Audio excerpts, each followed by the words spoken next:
శ్రమలు దేవుని గద్దింపులు, అవి మనకు కావాలి. లోకం అనే కొవ్వుని వదిలిస్తుంది నిజమైన శ్రమ. మా ఇంట్లో ఎప్పుడూ గొడవలే, నేను మా ఆవిడ ఎప్పుడూ తనుకుంటుంటాం. కానీ అయ్యగారు చర్చికి వచ్చాక, యేసుప్రభు దగ్గరికి వచ్చాక కాదు, ఎక్కడికి వచ్చాక, అయ్యగారు చర్చికి వచ్చాక అసలు మా అంత బుద్ధిమంతులు లేరు. ఒక్క క్రైస్తవుడే శ్రమ ముఖం మీద నవ్వగలడు. ఒక క్రైస్తవుడే శ్రమని ముఖాముఖిగా దాంతో తలపడగలడు. ఒక క్రైస్తవుడే శ్రమ పైన నడవగలడు, సమస్యల పైన నడవగలడు. ఇది క్రీస్తుని బట్టి సాధ్యం. అప్పుడప్పుడు టీచర్ గారు స్కూల్లో హోంవర్క్ చేయకపోతే గోడ కుర్చీ వేరా అంటది, లేకపోతే 4 గుంజీలు తీరా అంటది. అది మంచిది,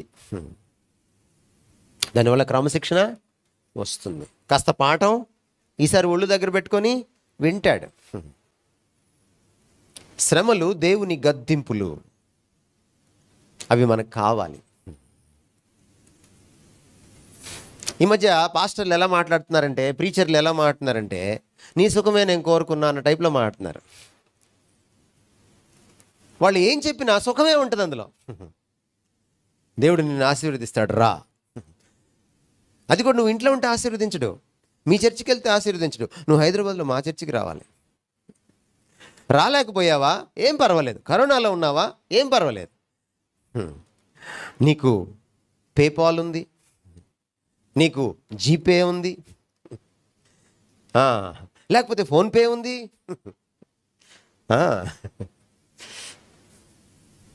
మీరు రాకపోయినా పర్వాలేదు, కానీ కానుకేయడం మాత్రం మర్చిపోకండి. మరి ఊరికే కానుకేయమంటే వేరుగా మీరు కూడా నాకేంటి అని అడుగుతారుగా మీరు కూడా. అందుకని వాళ్ళు మీ సైకాలజీ చదివేశారు. వాళ్ళు చదివేసి, నువ్వు ఇక్కడ కానుకేస్తే నీకు పెళ్ళవుతుంది, నువ్వు ఇక్కడ కానుకేస్తే నువ్వు అమెరికా వెళ్తావు, నువ్వు ఇక్కడ కానుకేస్తే నీకు వ్యాపారంలో లాభాలు వస్తాయి, నువ్వు ఇక్కడ కానుకేస్తే నీ కాపురంలో కలతలు పోతాయి. డైరెక్ట్గా చెప్తారా? అమ్మో, వాళ్ళు తెలియగలనులే మీకంటే.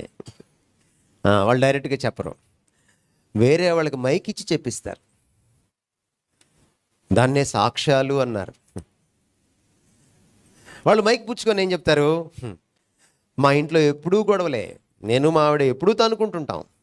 కానీ అయ్యగారు చర్చికి వచ్చాక, యేసుప్రభు దగ్గరికి వచ్చాక కాదు, ఎక్కడికి వచ్చాక, అయ్యగారు చర్చికి వచ్చాక అసలు మా అంత బుద్ధిమంతులు లేరు.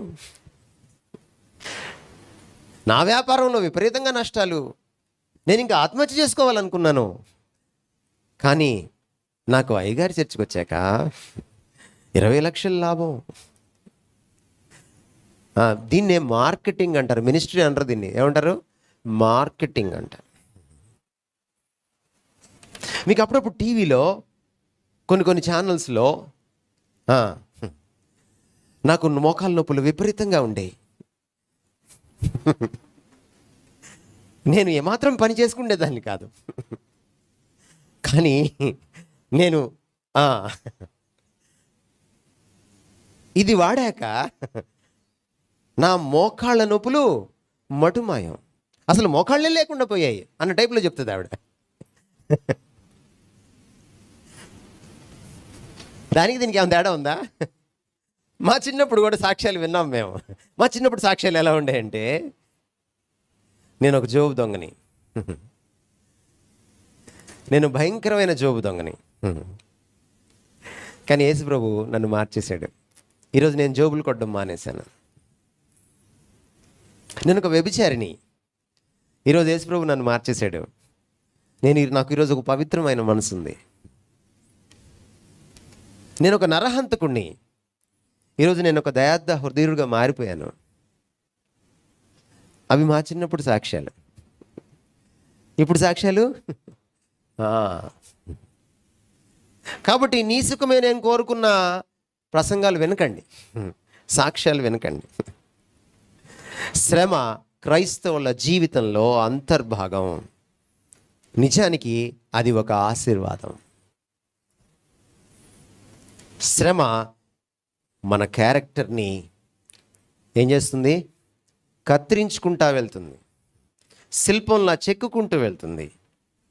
యేసు ప్రభు బొమ్మ బయటకు వచ్చేదాకా మన క్యారెక్టర్లో అనవసరమైన పనికి మాలిన దాన్ని అంతటిని కూడా చెక్కేస్తుంది. ఏమండి, అర్థమవుతుందా మీకు? శ్రమ మనం రాటుదేలేలా చేస్తుంది.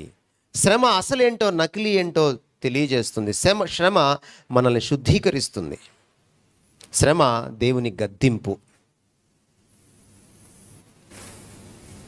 మీకు ఇంకో మాట కూడా చెప్పాలి. శ్రమ నిజమైన క్రైస్తవురాల్ని, మీకు నిజమైన విశ్వాసం ఉంటే శ్రమ దేవునికి దగ్గర చేస్తుంది. హడ్సన్ టేలర్ అనేటువంటి గొప్ప మిషనరీ ఒకసారి ఒక మాట అన్నాడు. ఒకవేళ శ్రమ నన్ను దేవునికి దగ్గరగా చేసేటట్టయితే, కండిషన్, ఒకవేళ శ్రమ నన్ను దగ్గరగా చేసేటట్టయితే దేవుడికి ఎంత శ్రమైనా రమ్మనండి, మీద పడమనండి, నా జీవితంలోకి నేను ఆహ్వానిస్తానన్నాడు ఆయన. ఎందుకంటే శ్రమ వల్ల లాభం ఏంటంటండి, అది దేవునికి విశ్వాసిని దగ్గరగా చేస్తుంది. ఒకవేళ నీ విశ్వాసం ఉత్తి విశ్వాసం అనుకోండి, శ్రమ రాగానే ఏమవుతావు? నువ్వు దేవునికి దూరం అవుతావు. శ్రమ మనల్ని దేవునికి దగ్గరగా చేస్తుంది. అందుకనే శ్రమల్లో ఉన్న క్రైస్తవులకి ఉత్తరం రాస్తూ యాకోబు 4వ అధ్యాయంకి వెళ్ళేటప్పటికి 8వ వచనంలో ఏమంటాడంటే, మీరు దేవునికి దగ్గరగా జరగండి, అప్పుడు ఆయన మీకు దగ్గరగా జరుగుతాడు అంటాడు. మీరు అపవాదిని ఎదిరించండి, అప్పుడు వాడు మీ యొద్ద నుండి పారిపోతాడు అంటాడు. శ్రమకు దేవునికి దగ్గర అవడానికి ఏమిటో ఒక అవినాభావ సంబంధం ఉంది. దేవునికి దగ్గర అయితే ఏమవుతాం? పొద్దున చెప్పాను మీకు నేను. పోయేదేముంది డ్యూడ్, ఏమవుతాం? మహా అయితే దేవుళ్ళ మారుతాం, అంతే. శ్రమ రానిండి, వస్తే రాని, మహా అయితే ఏం జరుగుతుంది? You become like God. You will be transformed unto the likeness of Christ. యేసుక్రీస్తు సారూప్యతలోకి నువ్వు ఎదుగుతావు. ఇది శ్రమ యొక్క ఆశీర్వాదం. అందుకని ఆయన ఏమంటున్నాడంటే, అయ్యా, మీరు శ్రమను ఆహ్వానించేటంత ఆనందం మీలో ఉండాలి. మామూలు అప్పుడు ఆనందించండి, కానీ శ్రమ వచ్చిందా ఇంకా ఆనందించండి, మహదానందం చెందండి అంటున్నాడు యాకోబు. ఇది చెప్పుకోవడానికి కాదమ్మా, నిజం ఇది. మీరు శ్రమ గుండా వెళ్ళినప్పుడు, ప్రభువుకి దగ్గరగా జరిగినప్పుడు, మీ విశ్వాస జీవితంలో ఉన్న మస్టు పోయినప్పుడు, మీ క్యారెక్టరు శుద్ధీకరించబడినప్పుడు మీకు అర్థమవుతుంది శ్రమ యొక్క ఆశీర్వాదం ఏమిటో.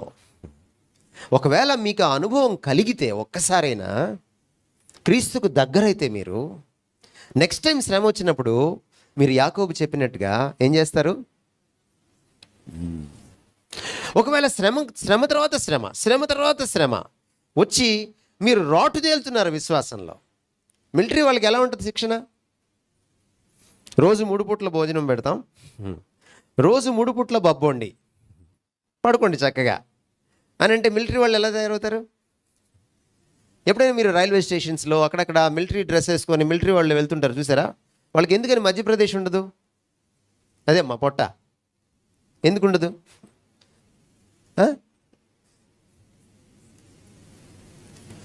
ఎందుకని మన అయ్యగారులకి ఎక్కువ ఉంటుంది? సారీ,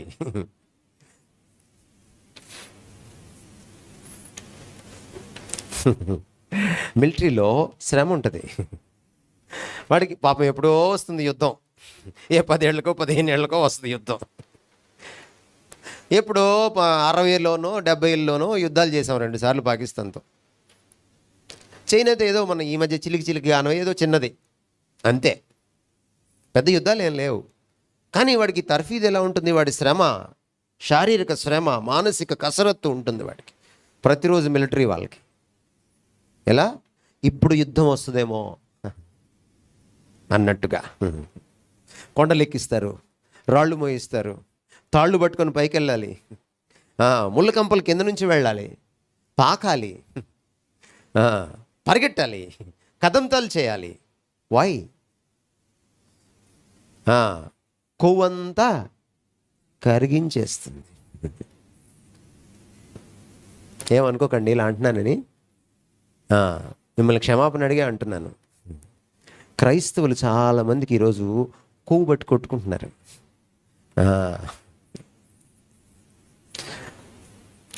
పోవాలంటే ఏం చేయాలి?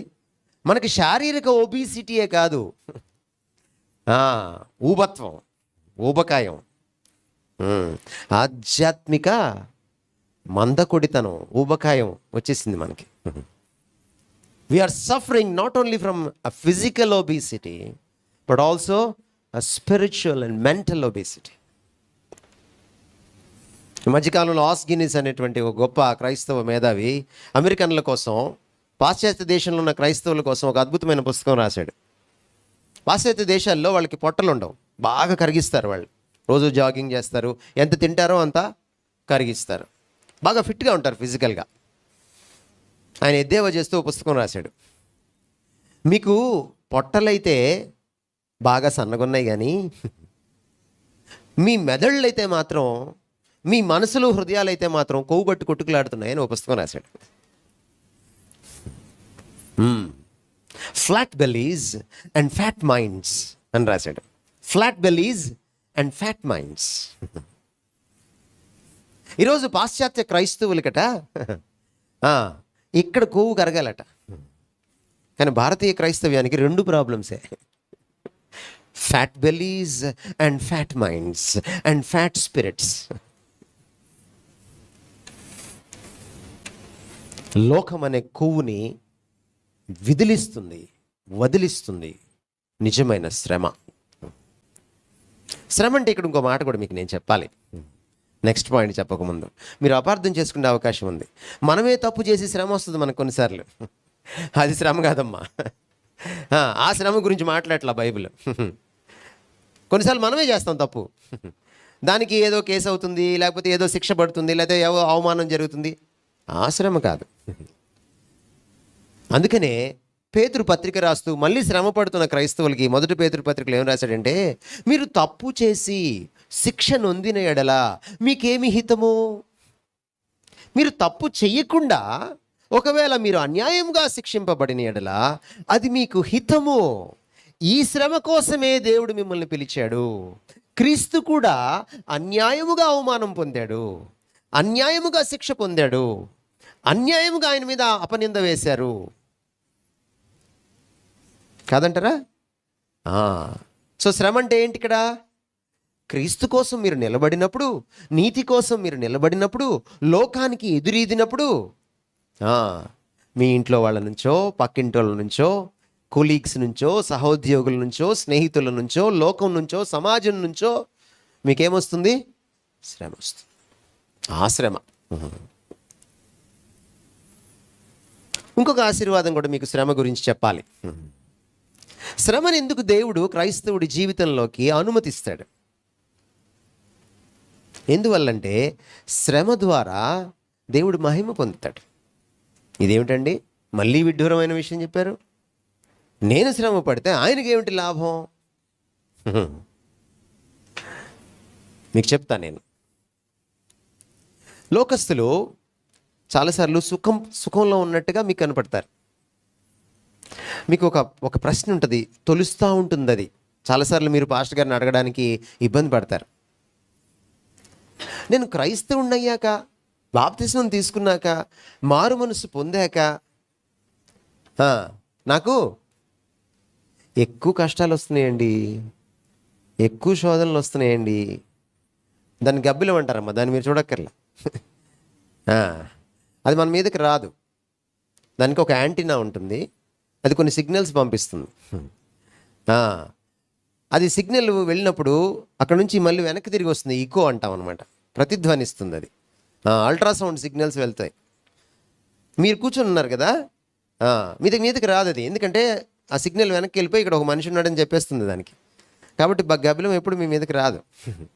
మీరు ఇట్లా వస్తుంటుంది మీ మీదకి, దానికి సిగ్నల్ అందంగానే పక్కకి వెళ్ళిపోతుంది. కాబట్టి దాని గురించి మీరు ఏం కంగారు పడక్కర్లా, సరేనా? సో మనం ఏం చేయాలి? గబ్బిలం వైపు చూడకుండా ప్రభు వంక చూద్దాం, వాక్యం విందాం, ఓకేనా? ఎక్కడున్నాం మనం? బుచ్చిరాజుపాలెంలో కాదు, ప్రసంగంలో. ఎక్కడున్నాం? ఏంటండి, దేవుడు ఎలా మహిమ పొందుతాడు, అది కదా మన పాయింట్. శ్రమ గుండా మనం వెళ్తున్నప్పుడు మనకి చాలాసార్లు లోకస్తులు సుఖపడుతున్నారు, మనమేంటి ఇలా ఉన్నాం కదా. నిజంగానే వాళ్ళు సుఖపడుతున్నట్టే కనపడతారు మనకి, కానీ పీత కష్టాలు పీతవని ఎవరి కష్టాలు వాళ్ళకు ఉంటాయి. మనకు తెలియని ఒక విషయం ఏంటంటే, మనం వాళ్ళ జీవితం లోపలికి వెళ్ళలేము. మనం చేసే పెద్ద పొరపాటు ఏంటంటే, మన లోపలి జీవితాన్ని వాళ్ళ బయట జీవితంతో పోలుస్తాం. మనకు తెలిసిందంతా వాళ్ళ గురించి 10% కూడా తెలియదు, బయటికి గంభీరంగా ఉంటారు వాళ్ళు. అయితే ఇక్కడ ఒక సమస్య ఏంటంటే, వాళ్ళకి శ్రమ ఉంటుంది, మనకి శ్రమ ఉంటుంది, వాళ్ళకి కష్టాలు ఉంటాయి, మనకి కష్టాలు ఉంటాయి. బైబిల్ చెప్తోంది, యోబు గ్రంథంలో యోబు ఏమన్నాడంటే, స్త్రీకి పుట్టిన ప్రతివాడు, స్త్రీ కనిన ప్రతివాడు శ్రమ పొందుతూనే ఉన్నాడు అంటాడు. Man Born of a women is with full of troubles అంటాడు యోబు. అందరికీ ఉంటుంది శ్రమ, కానీ ఇక్కడ డిఫరెన్స్ ఏంటంటే మనకి కాస్త ఎక్కువ ఉంటుంది. ఎందుకంటే మనం లోకానికి ఎదురు ఇస్తాం, వాళ్ళు లోకంతో పాటు కొట్టుకెళ్తారు కదా, కాబట్టి వాళ్ళకి పెద్ద ఉండదు, మనం ఎదురు ఇస్తాం. మీరు ఈ లోక మర్యాదను అనుసరింపక ఉందా బైబిల్లో? దేవునితో స్నేహించేవాడు, ఇదే పత్రికలో చెప్పాడు యాకోబు, లోకంతో స్నేహించడట, లోకంతో స్నేహం చేయడట. ఎప్పుడైతే లోకంతో స్నేహించనో లోకం నాకు శత్రువు అవుతుంది. అపవాదం ఒకడు ఉన్నాడు కదా, నేను మారుమనసు పొందంగానే వాడు నా శత్రువు అవుతాడు. అరే ఇప్పుడు దాకా నా పార్టీలో ఉన్నాడు, వీళ్ళు యేసుప్రభు పార్టీలో చేరాడు అని వాడు వెంటనే మనకు అన్నీ చేయడం మొదలెడతాడు వాడు. కాబట్టి శ్రమ ఎక్కువ ఉంటుంది మనకి, ఖచ్చితం అది. అయితే ఇక్కడ ఒక గొప్ప విషయం ఏమిటంటే, మీరు శ్రమ గుండా వెళుతూ నవ్వుతారు, వాడు సుఖం గుండా వెళుతూ కూడా మీ అంత నవ్వలేడు. అర్థమవుతుందమ్మా మీకు నేనేం చెప్తున్నాను? అన్యుడు, క్రీస్తులో లేనివాడు, అంటే నామకార్థ క్రైస్తవులతో సహా, అన్యుడు అంటే ఏదో హైందవులు ముస్లింలు అనుకోకండి. క్రీస్తులో లేనివాడు అందరూ అన్యులే. వాళ్ళ క్రైస్తవులు సర్టిఫికేట్లో రాసుకున్నా కూడా వాళ్ళు అన్యులే. క్రీస్తులో లేనివాడల్లా సుఖం గుండా వెళ్తూ మీ అంత నవ్వలేడు, మీరు శ్రమ గుండా వెళ్తూ కూడా నవ్వుతారు. అప్పుడు వాళ్ళకి క్వశ్చన్ మార్క్ అవుతుంది, ఇదెట్లా? అరే వాళ్ళ ఇంట్లో చూస్తే అన్ని కష్టాలే, సినిమా కష్టాలు కాదు, సీరియల్ కష్టాలు, ఒకదాని తర్వాత ఒక కష్టం, ఒకదాని తర్వాత ఒక కష్టం, సీరియల్ కష్టాలు అనుభవిస్తూ సీరియల్గా నవ్వేస్తుంది ఏంటి ఈవిడ, ఎప్పుడు చూసినా నవ్వేస్తుంది ఏంటి ఈవిడ? ఏమిటి డిఫరెన్సు? ఒకరోజు నా సుబ్బాయమ్మ, మీనాక్షమ్మ మీ దగ్గరికి వస్తుంది,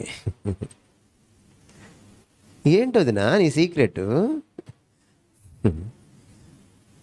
అప్పుడు నువ్వు ఎక్కువ గాస్పెల్ చెప్పక్కర్లా, నా సీక్రెట్ ఒకటే, యేసు ప్రభు, ఇదే నా సీక్రెట్. మీకు ఇంకా ఎక్స్ప్లెయిన్ చేస్తాను. నేను శ్రమ గుండా వెళ్తున్నప్పుడు నేను ఒక సాధారణమైన మనిషిని, ఆ మనిషి లాంటి ఈ మనిషి కూడా సేమ్, ఇద్దరు ఒకటే. కానీ నేను దీన్ని తట్టుకొని నిలబడ్డమే కాకుండా దీన్ని సంతోషంగా ఎదుర్కొంటున్నాను. ఎప్పుడైతే ఈ సాధారణ మనిషి ద్వారా దేవుని అసాధారణ శక్తి బయటకు వస్తుంది శ్రమ గుండా వెళ్ళినప్పుడు. ఒక సాధారణమైన మనిషి పక్కన వాడికి అసాధారణమైన శక్తిని చూపించినప్పుడు వాళ్ళు ఖచ్చితంగా ఇది ఈమె కాదు, ఇది ఇతను కాదు, ఖచ్చితంగా వీళ్ళ దేవుళ్ళో ఏదో ఉంది. He is a different god. వాళ్ళకి అర్థమైపోతుంది. ఇదే జరిగింది ఎగ్జాక్ట్గా దానియేలు కాలంలో. షడ్రక్, మెషక్, అబేద్నెగో అనే వారిని అగ్నిగుండంలో వేశారు. మామూలుగా వేసే అగ్నిగుండానికి ఇంకా 4 ఇంతలు పెంచారు. సంతోషంగా దూకేశారు వాళ్ళు. సంతోషంగా వాళ్ళని తోస్తే సంతోషంగా వెళ్ళిపోయారు వాళ్ళు. చాలా ధైర్యంగా వెళ్ళారు, చాలా కాన్ఫిడెంట్గా వెళ్ళారు. రాజుగారికి లొంగలేదు, రాజుగారి తాకీదుకు లొంగలేదు. క్వశ్చన్ మార్క్ అవదా రాజుగారికి? చుట్టుపక్కల వాళ్ళకి క్వశ్చన్ మార్క్ అవదా? ఖచ్చితంగా అవుతుంది. ఏమైంది ఆ రోజున? ఏమైంది ఆ రోజున? ఈ షడ్రక్, మెషక్, అబేద్నెగోల దేవుడు మహిమపరచబడ్డాడు. అంతే. దానియేలు సింహాల మధ్యలో ఎలా కూర్చున్నాడు? మీరు ఇప్పుడు ఎలా కూర్చున్నారు అలాగా. ఇప్పుడు భూకంపం వస్తే మీరు ఎలా ఉంటారు? సింహం అక్కర్లా, పాము వచ్చింది అనగానే మీరు ఏమవుతారు? అందరూ బాల్కనీ ఎక్కేస్తారు.